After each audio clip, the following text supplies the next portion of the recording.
এটা হচ্ছে Vivo IQ নিও 10। 10R নয়, এটা নিও 10।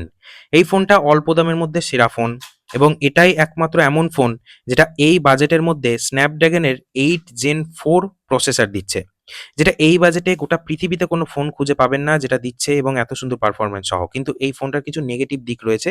যারা ভাবছেন গেম খেলার জন্য এই ফোনটা আপনারা কিনবেন, তারা অবশ্যই আজকের এই ভিডিওটাকে দেখতে ভুলবেন না, কারণ এই ভিডিওতে আমি এমন কিছু বলবো যেগুলো জানলে আপনাদের কিন্তু বুঝতে সুবিধা হবে যে এই ফোনটা আদৌ আপনাদের জন্য কিনা। তো সর্বপ্রথম, গেম খেলার পরে যখন আপনি মেনুতে আসবেন তখন কিন্তু একটু ল্যাগ করে ফোনটা।